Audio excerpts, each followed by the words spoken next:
Babangon sa makabayang serbisyo publiko.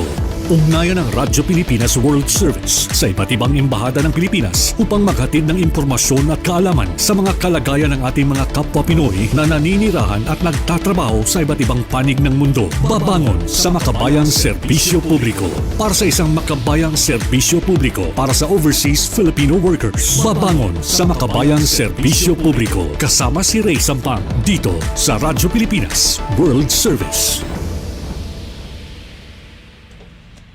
Magandang araw sa ating mga tagapakinig at taga-subaybay dito sa ating himpilang Radyo Pilipinas World Service. Narito na naman tayong muli para sa isa na namang edisyon ng programang Babangon sa makabayang serbisyo publiko kung saan atin pong iniuugnay ang ating mga Philippine Foreign Service Post sa ating mga kababayan sa Filipino diaspora, Filipino community all around the world.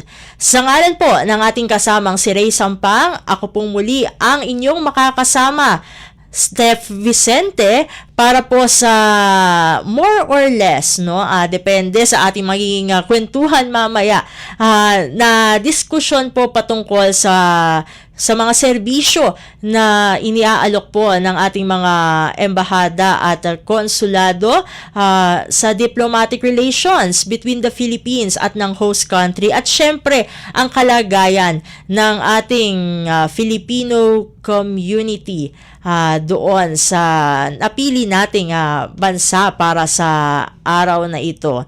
Samantala, bago ang ating mismong diskusyon ay syempre batiin muna natin ang ating mga kasama sa studio. Syempre sa Master Control, nandyan si Justin Osias. Sa Wirecast, nandyan naman si Hero Lucero. At kasama din natin ngayon ang ating OJT. Ayan. Hello kay Greg. Ayan. At syempre, dahil nabanggit natin yung Wirecast, ay ipa-plug na natin kung saan ba mapapanood itong episode ng ating programa. Syempre meron tayong Facebook Live. Hanapin nyo lamang po ang official Facebook page ng Radyo Pilipinas World Service upang live na live nyo pong mapanood ang ating mga programa sa himpilan. At syempre bukod dito meron tayong YouTube channel, Radyo Pilipinas World Service din yan. Ayan, at doon nag-re-upload tayo, medyo delayed lang ng konti, pero after the program, meron na kagad re-uploads and replays sa ating official YouTube channel. At syempre bukod dito sa ating social media platforms ay meron din tayong Evox PBS receiver app. So paano ba ito mada-download? Syempre, punta lamang kayo sa Google Play Store para sa mga Android phone users at sa App Store naman para sa mga gumagamit ng iPhone, at hanapin lamang ang Evox PBS Receiver app. Pagka-download at pagka-install nyo po yan sa inyong mga phone, ay syempre hanapin nyo lamang po. Pagkapasok nyo sa mismong mobile application, hanapin nyo lamang po ang logo o icon ng Radyo Pilipinas World Service. Nakitang-kita naman sa aking likuran para sa mga nanonood ng ating live streaming. So, ayan po ang logo na hahanapin nyo sa ating Evox PBS Receiver app. Syempre, hindi natin pwedeng kalimutan ang ating shortwave radio na posible po sa pagtutulungan ng ating Mother Agency Presidential Broadcast Service at ng United States Agency for Global Media o USAGM, na kilala rin bilang Voice of America. So, meron tayong, if I'm not mistaken, 4 na shortwave frequencies na nakalaan para sa Filipino service, kung saan kabilang po itong programang Babangon sa makabayang serbisyo publiko.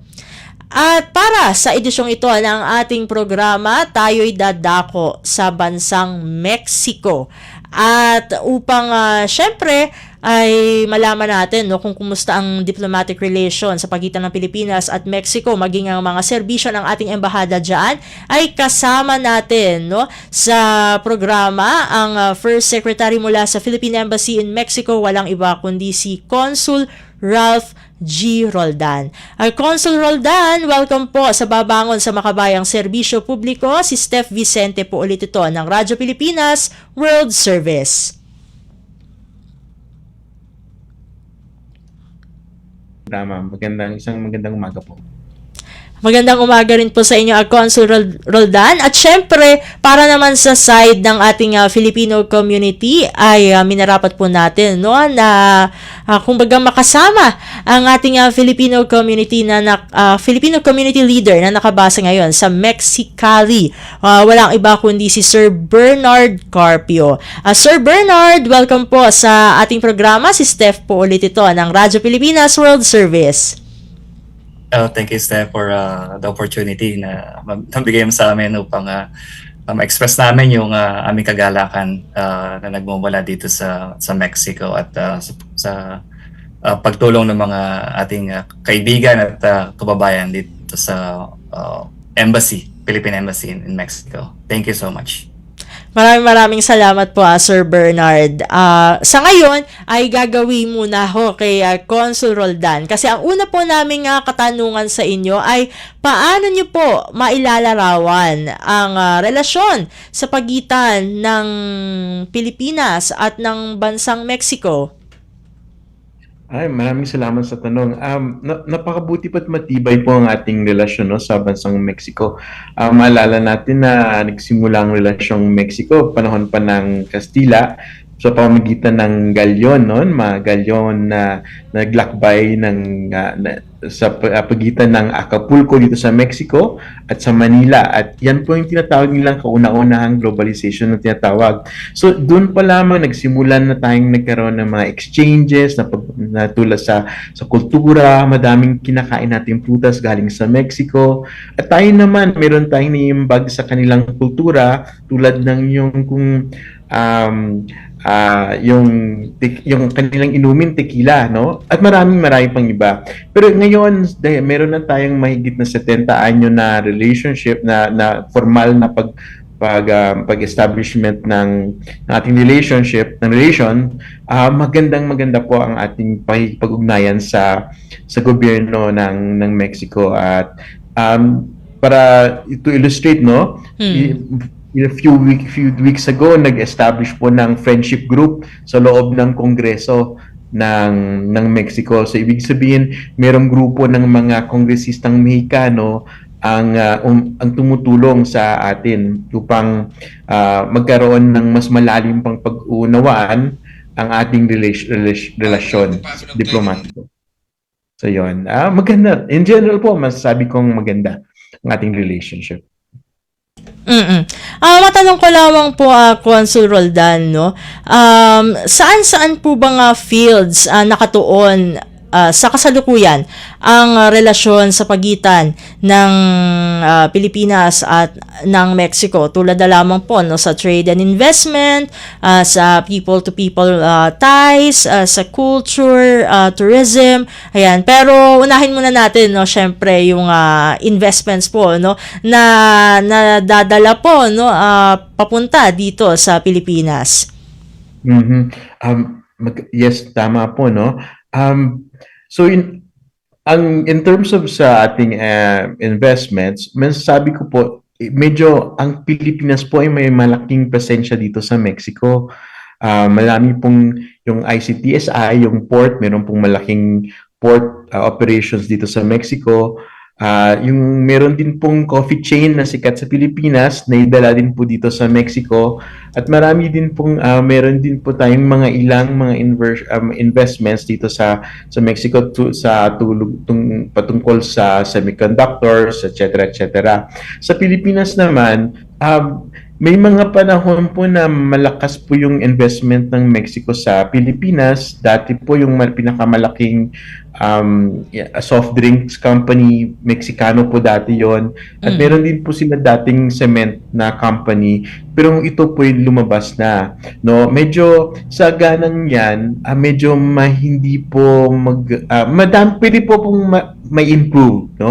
Ang mas gusto natin hikayatin na pumunta naman sila sa Pilipinas dahil marami na nga pong nag-i-invest dito sa Mexico. Pero in terms of trade, mas marami tayong nabebenta sa Mexico kaysa binibili natin sa kanila. In fact, malaking imbalance po talaga yung ating trade. Nangunguna dito sa mga binibenta natin sa Mexico or ina-export natin yung mga semiconductors. So medyo malakas po tayo doon.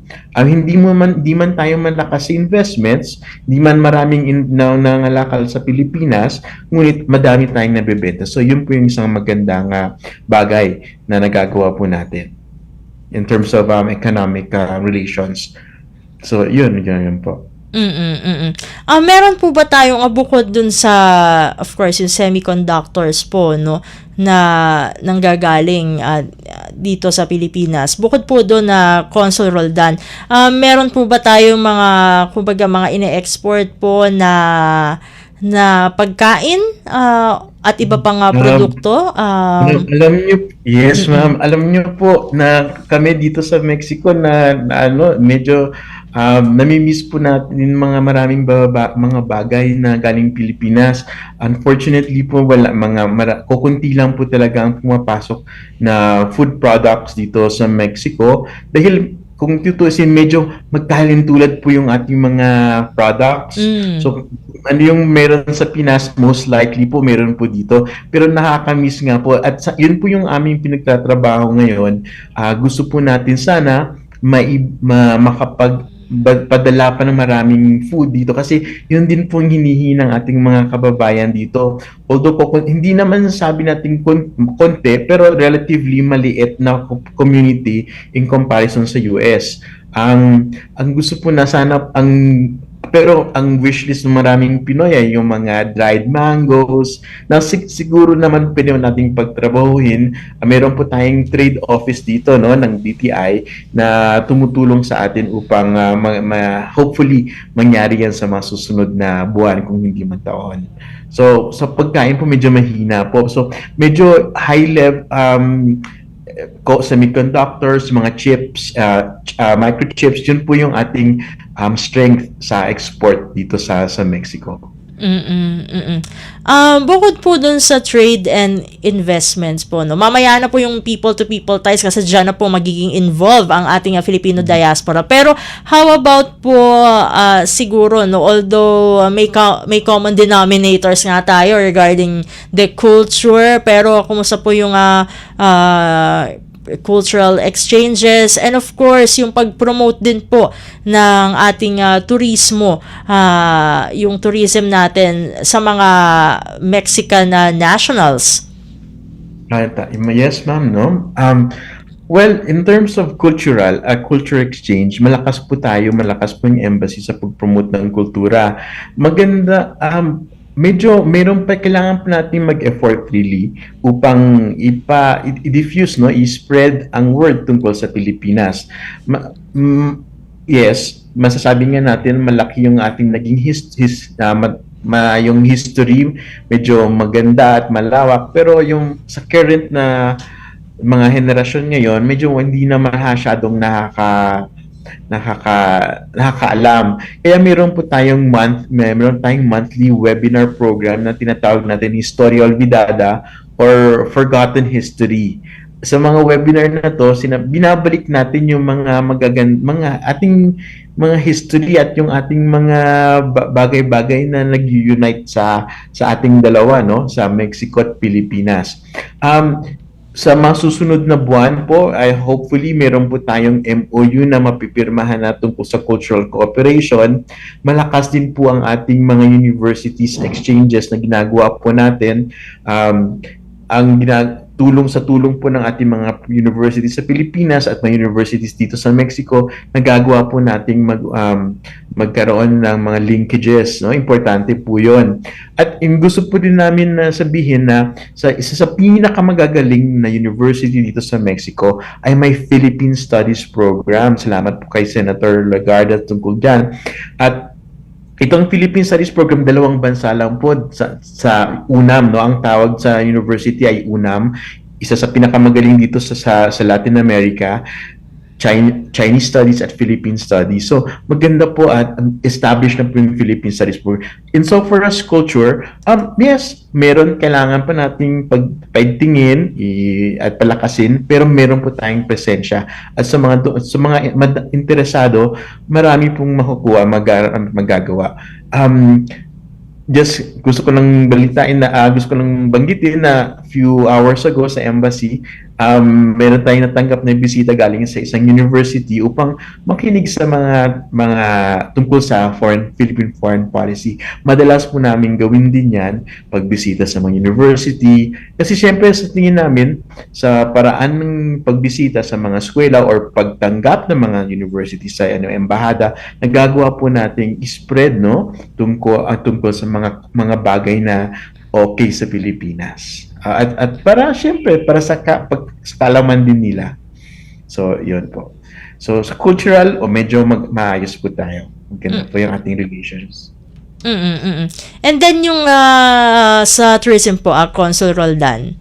No, sa tourism, yes ma'am, no? Medyo madami pa rin tayong gustong mangyari, pero sa market, sa Latin American market, ang Mexico po ay isa sa may pinakamataas na tourism papuntang Pilipinas. Maliit nga pong number, pero sa region, medyo okay po siya. In fact, every 2 years po pumupunta po dito yung Department of Tourism kasi meron pong tourism fair dito sa region. Isa sa pinakamalaking tourism fair, yung tinatawag na IBT, sa Latin America, at meron palagi po tayong may presensya. Nakikita po natin yung strength ng Mexican market kasi malaki po ang bansa ito, mas malaking population kaysa sa Pilipinas at marami na rin po ay may kakayahang bumiyahe. Yun nga po, medyo may kahirapan, medyo may kalayuan nga din po, no, at wala pong direct flights, pero yan po ay pinagtatrabahuhan ng ating Department of Tourism. In fact, some 2 weeks ago sa Berlin, nag-meet ang ating Department of Tourism officials at Department of Tourism officials ng Mexico upang mag-usap tungkol sa anong pwedeng panggawin upang palakasin ang turismo sa bawat bansa. So, marami pa tayong pwedeng gawin, pero nagtatrabaho pa tayo. Marami at may malaking potential po for tourism Mexican tourism sa Pilipinas. Consul, no, matanong ko lamang po, para na rin sa kaalaman ng ating mga tagapakinig, no, nasabi nyo kanina kasi na wala pang direct flight mula Pilipinas hanggang Mexico. So, ano po ba yung mga stopovers po, no, bago makarating ng Mexico? Well, maganda po sana kung ang isang Mexicano ay may US visa. Pero alam na po natin, medyo may kahirapan din pong kumuha ng visa kahit man po sa ating mga kababayan, no? Kung sana kung may visa, madali po sana lumipad lang pa San Francisco or Los Angeles, tapos direct flight na pa sa Manila. Pero sa mga walang visa naman po, pwede pong via Japan, no? Pwedeng lumipad from Mexico direct to Japan, and from Japan maraming flights na po sa Pilipinas. Yun po palagi namin sinasabi na sa Japan pwedeng lumipad through Japan at anumang oras sa isang araw makakablipad ang isang turista sa Pilipinas. Meron din pong flight from Mexico to Korea. In Korea, alam niyo naman din po, marami din tayong flights. Pwedeng, syempre, ang dali-dali na lang po para sa isang turista. Yun nga lang po, medyo mahahaba. Pero kung natutuwa naman tayo sa entertainment sa airplane, siguro, or matulog sa airplane, siguro okay na rin, no? At syempre, the idea na ang destination, ang puntahan, ay maganda. Yun pong palagi nating sinasabi na it's more fun in the Philippines. I love the Philippines. Ayan. And hopefully po, no, in the very soonest ay magkaroon na talaga, no, ng direct flights, no, and vice versa din po, no. Ito naman po, no, para sa mga kumbaga ay hindi pa alam ito, no. Meron pa po bang mga ibang bansa o na sakop po ng consular jurisdiction ng ating embahada sa Mexico? Yes, ma'am, no? Meron actually, ang embahada natin sa Mexico ay nagko-cover ng siyam pang bansa dito sa Central America at sa Caribbean.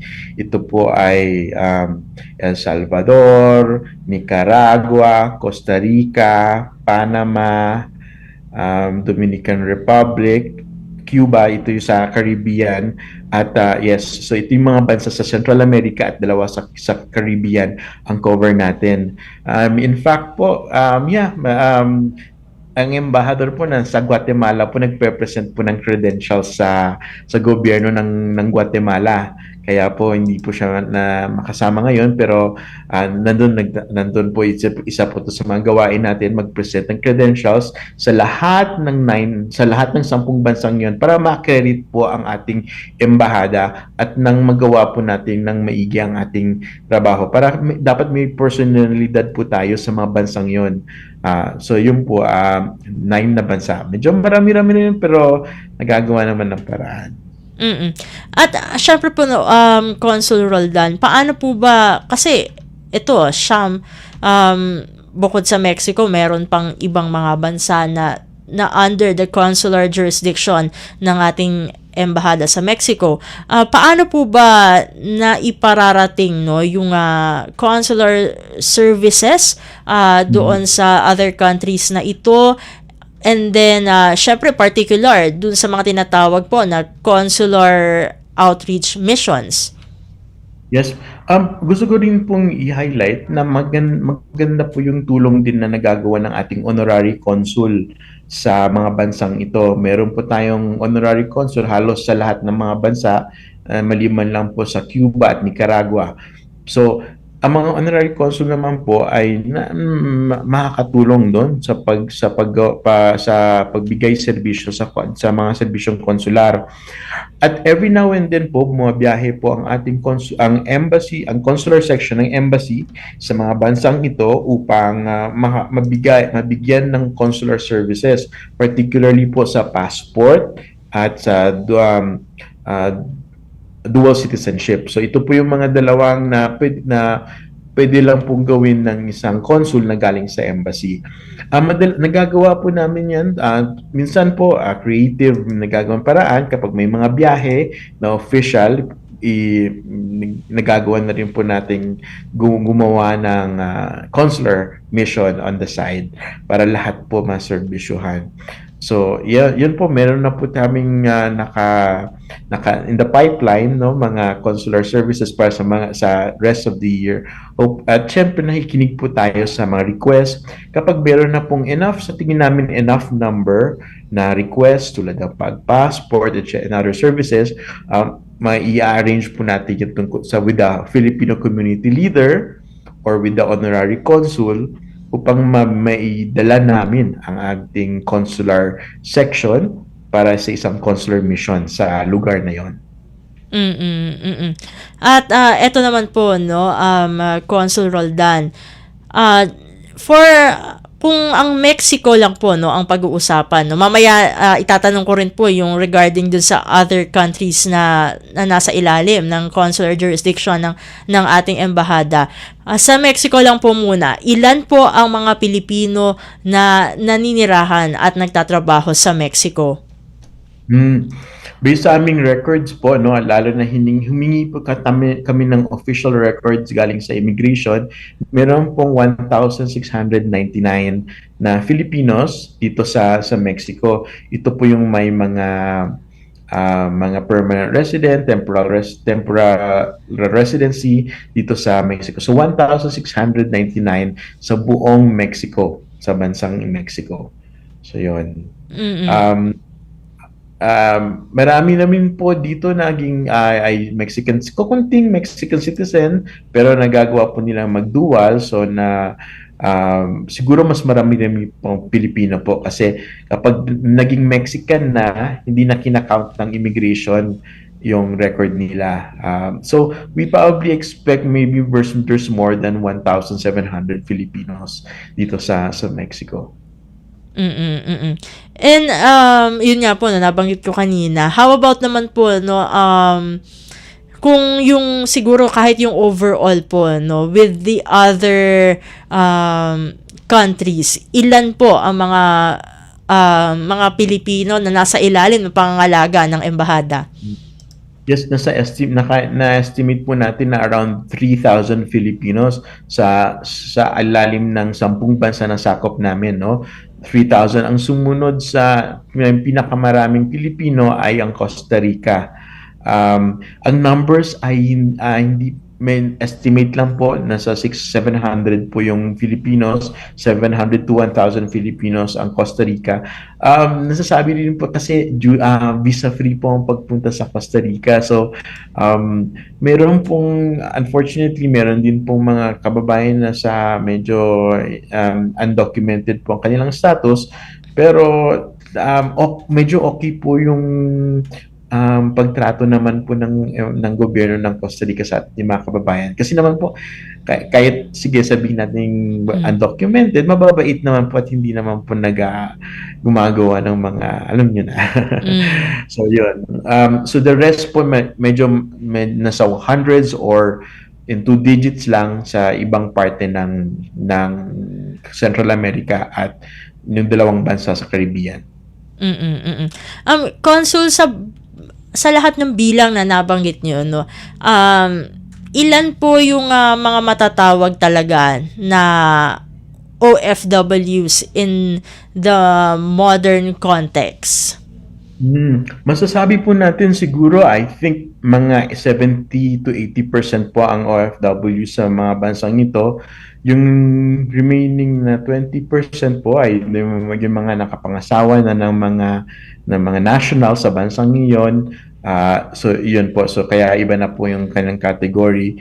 Pero nevertheless po, no, tinutulungan po natin yung mga Pilipino regardless of their status, regardless of their job description, kasi yun po yung rason bakit po nandito po kami. So pero in total po 70 to 80% yung mga OFWs na masasabi natin. And speaking of OFWs, matanong ko lamang po, Consul, bago ako lumipat kay Sir Bernard, saan-saan pong mga fields na nagta-thrive ang ating mga kababayan dyan sa bandang Central America? We're very happy po. Medyo magaganda po yung ating mga trabaho ng ating mga kababayan dito. Malaking porsyento ng mga Filipino sa Mexico ang nagtatrabaho sa mga semiconductors or manufacturing companies sa north of Mexico. Magaganda yung mga engineers po sila, mga computer engineer. Magaganda po yung trabaho. Dito naman po sa city, marami-rami rin pong mga executives sa Mexico City. Meron din po tayong working household service workers, mga ilan-ilan. Pero generally po, mga professionals po yung ating masasabing majority ng mga Filipinos dito sa Mexico at sa Central America.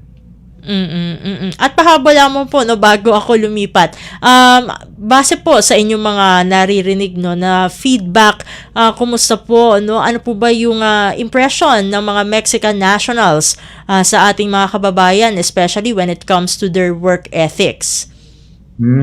I think po medyo maganda, positive po ang impression ng mga Mexicans towards the Filipinos. The fact na they keep on hiring Filipinos, although masasabi natin konting number, pero continuous po yung pagdating ng mga Filipino. Positive po, we take it positively na masaya po sila sa work ethics ng ating mga kababayan. For one, I think similar tayo sa culture, how very hardworking, very family-oriented, at madaling makausap, no? At very accommodating mga Filipinos. So in general po, positive po ang natatanggap nating feedback, and we're very happy kasi it makes our job easier, no? Kasi kung maayos ang employment, maayos ang work atmosphere, hindi nagkakaproblema ang ating mga kababayan. And of course, we have to give credit sa ating mga kababayan, mga workers, kasi they take active part in making the work atmosphere good, no, para sa lahat ng mga tao. Thank you for that, Consul. Ngayon, dadako na tayo kay Sir Bernard. Bago yung, syempre, no, bago natin pag-usapan yung Filipino community, ito, lagi naming tanong sa mga Philcom leader na dumadaan dito sa programang Babangon sa Makabayang Serbisyo Publiko. Ilang taon na po kayong namamalagi sa Mexico, at ano po yung naiwan yung buhay muna, no, dito sa Pilipinas? Yeah, thank you, Steph. So this year, I'll be turning 18 years dito sa Mexico. And sa Pilipinas, ako ay engineer. Nabanggit nga po ni Consul that most of us are working in a semiconductor company. So I was working in semiconductor company in the Philippines. And when I moved here, I also work in the same company, 18 years straight, in a semiconductor company as well. Ayun po. 5 years po ako sa Pilipinas, working from university to the semicon industry. And then the rest po is history dito sa Mexico. Sir Bernard, bago ko kumustahin, no, yung overall life nyo dyan sa Mexico, taga saan po kayo, no, dito sa Pilipinas? Yeah, ako po ay lumaki sa bayan ng Valenzuela, diyan po sa Manila. At doon po ako lumaki bago po kami lumipat dito sa Mexico. So eto na nga po, no, Sir Bernard, no, from your perspective po, no, kumusta po ang inyong bilang kayo po ay isang Pilipino sa Mexico, kumusta po ang kumbaga yung pamumuhay niyo po roon? Yes, opo. So nung nagpunta po kami dito sa Mexico, we didn't know first that the country or the Mexican nationals are not speaking English. Yan po yung nagulat kami. Because we were thinking na in any place English is a second language, but dito po sa Mexico ay hindi po pala ganoon. So it was really hard during the first time, the first years na nandito po kami, about yung culture shock due to yun nga po yung pag-iba nung language. But and also specifically dito po sa aming lugar dito sa Mexicali, which is as you know, this is border of the Southern California and northern Mexico in Baja California. So this place po is an extreme weather because this is a desert, you know. So kung ma-imagine niyo po, extreme po yung weather, you know, pag malamig, pag mainit talaga. So that was a shock also nung nagpunta kami dito. But as we go on, marami kami nakilalang Mexican nationals from work, from our neighbors, that really helped us to establish our life here in Mexico.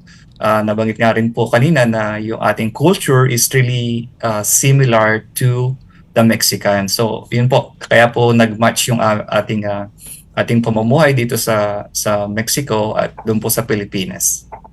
Ito naman po, no, Sir Bernard, no, ngayon, ano po ang masasabi nyo tungkol naman sa ating Filipino community sa Mexico? Although, syempre nabanggit ko, no, sa aking introduction po sa inyo na kayo ay Philcom leader dyan sa Mexicali, meron po bang formal na tawag sa inyong grupo or just the Filipino community po sa Mexicali? Yeah, there's no formal. Ayun nga po yung nabanggit ko kay Consul Roldan. There's no specific name for our community here, but we just call it like Mexicali Filipino community. So regarding po sa aming aming community dito sa Mexico, since most of us are working in the same company, semiconductor company, and most of us we known each other from work.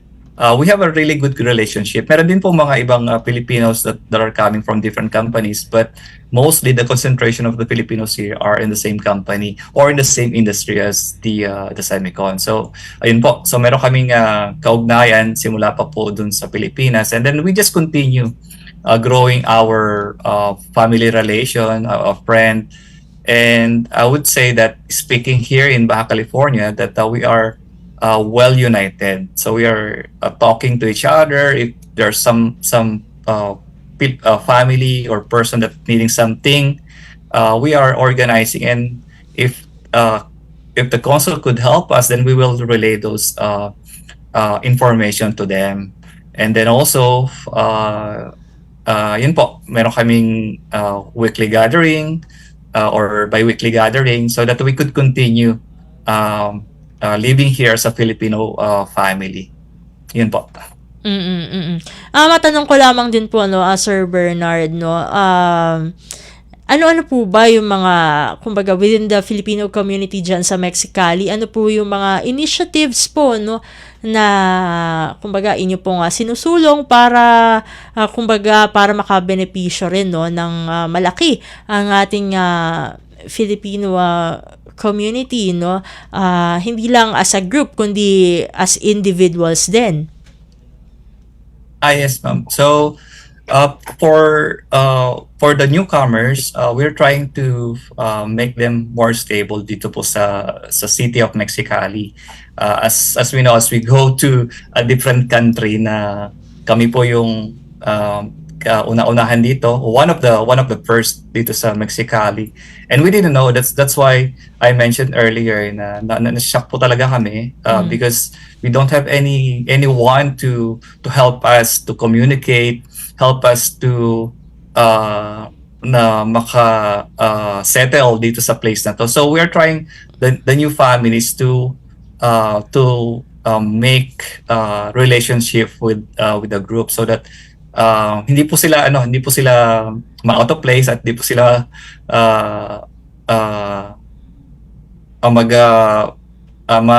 kumbaga maging yung family, yung relationship nila, hindi po sila ma-miss yung mga naiwan nila sa Pilipinas na sa family. So we are trying to reach them and talk to them, and whatever they need in a family perspective, ayun po yung itinutulong namin sa kanila. And at the same time, yung consulate or embassy of Philippine Embassy in the Mexico, dagdag ko na rin po,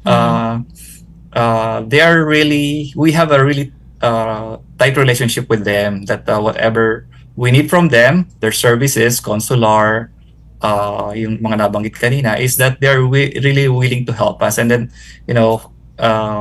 marami na rin po kami nakilala from them, and they're really open for us to get help, and they are really responding really well for us.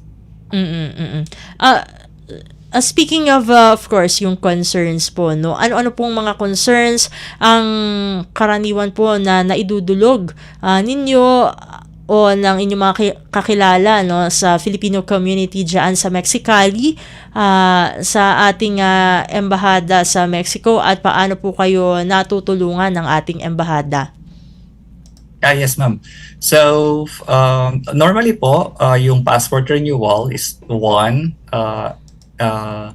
because yung sa tagal po ng pag-stay dito, so eventually passport will expire.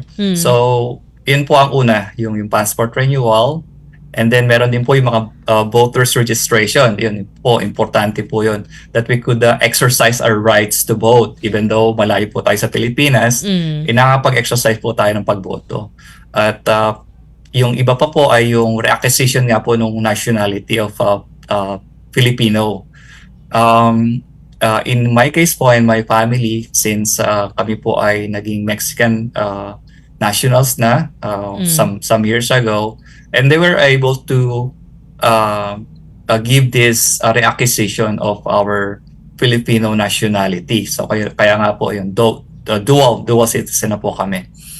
And also, meron po mga documentos rito na ang mga pangalan po kasi dito, yung apelyido ay baliktad. Dito po sa Mexico, ang apelyido ko po ay Carpio Binuya. Sa Pilipinas po ay Binuya Carpio.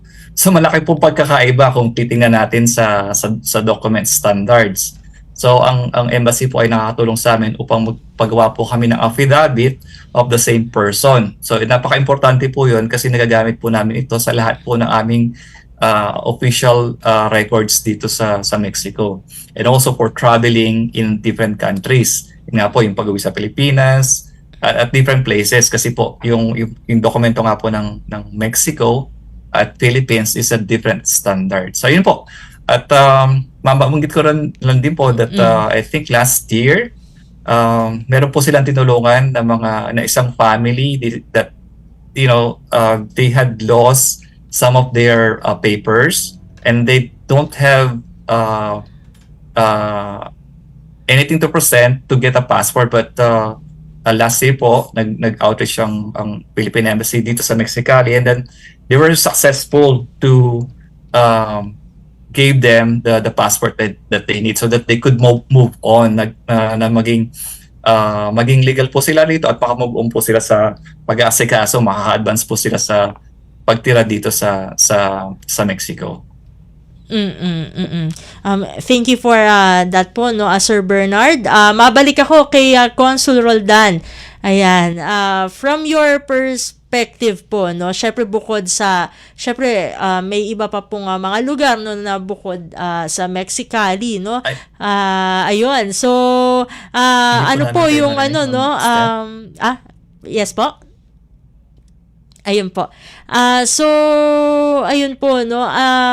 Bukod dun sa mga nabanggit ni Sir Bernard, no. Syempre from dun sa side ng mga Pilipino sa Mexicali, no. Syempre may mga iba pang areas, no, na under the consular jurisdiction of our embassy. So, from these other areas, ano po yung mga naririnig nyo po na karaniwang concerns po, no, na na-encounter ng ating mga kababayan?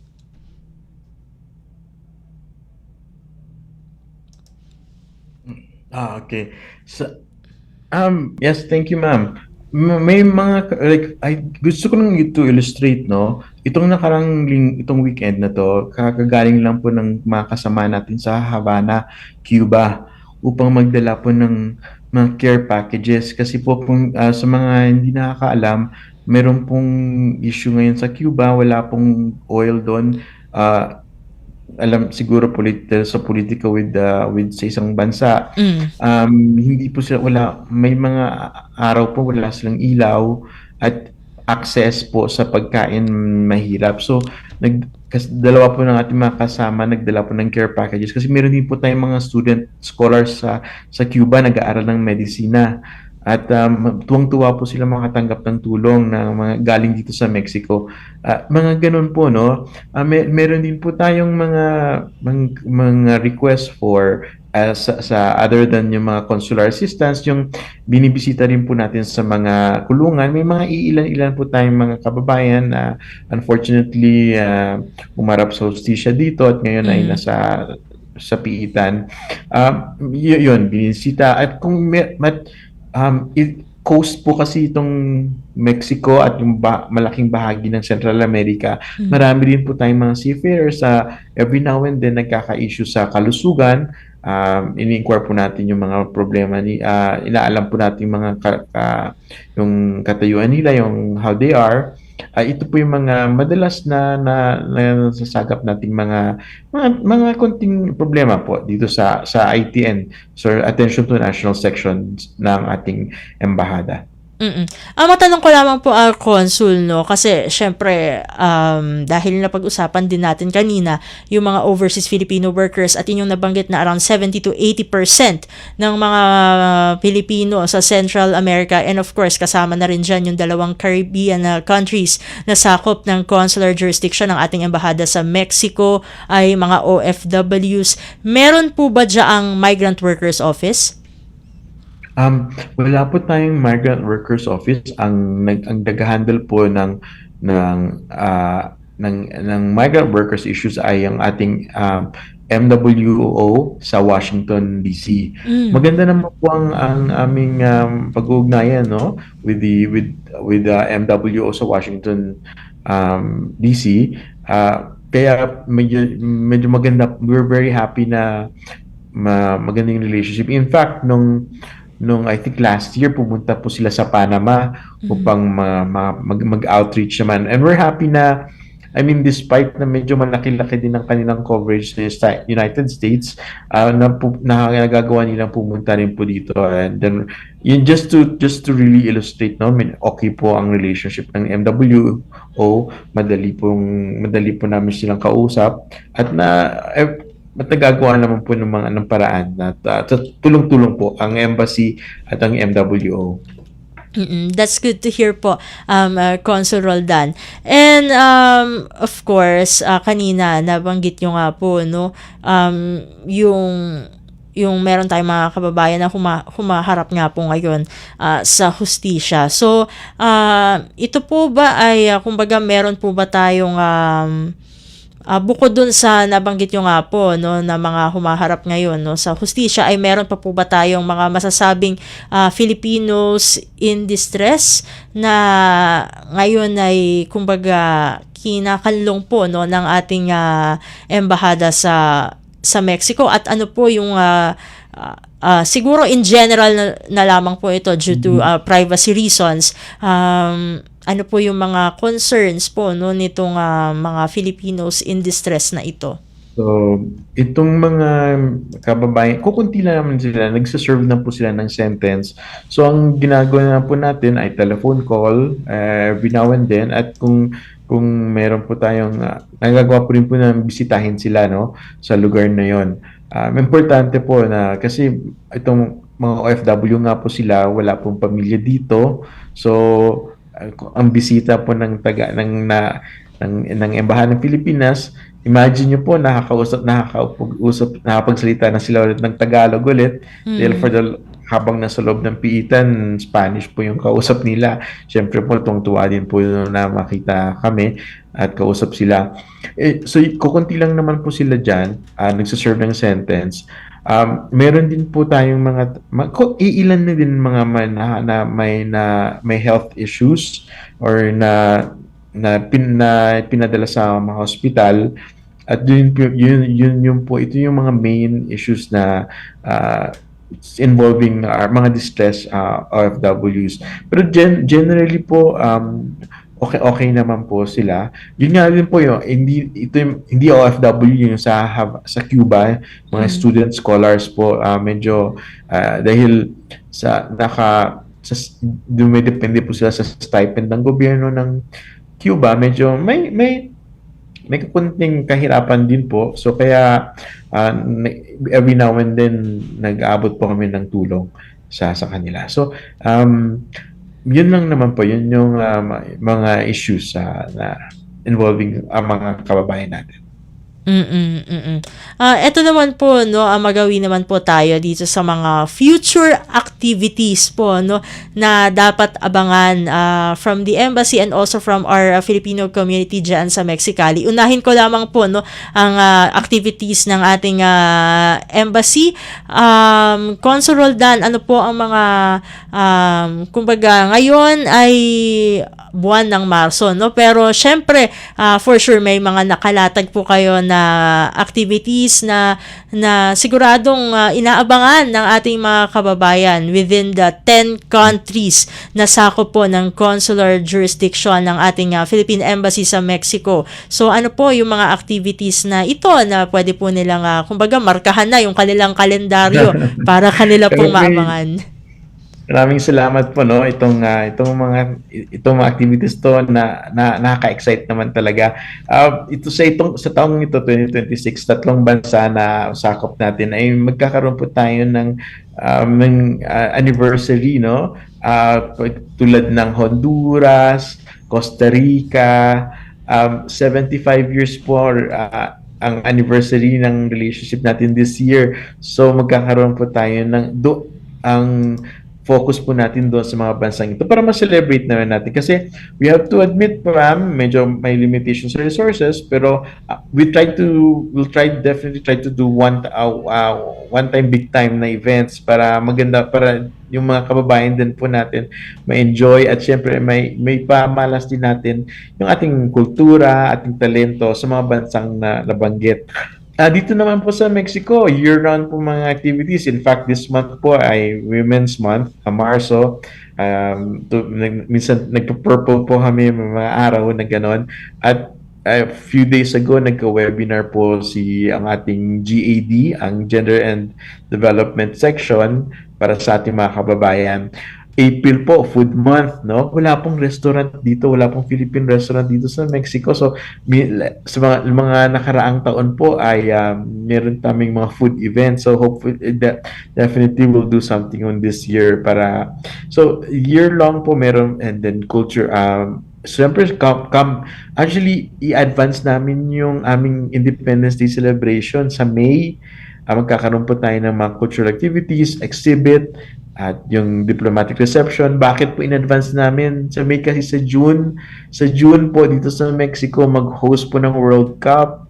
So, mahirap po labanan siguro yan para baka at least makuha man natin yung mga kababayan natin to attend the May events kasi sa come June, it's gonna be very difficult here dito sa Mexico umikot. But yun, full of activities po, malakas po tayo sa cultural. At sa political naman po, bibisita po ang ating ambassador kasama po itong mga ambassadors ng ASEAN, no? Itong nataon po na chair tayo ng ASEAN dito sa Mexico din. So, at chair dito po tayo sa Pilipinas, hindi po ba? Yes. So, maganda synergy po nangyayari at pwede nating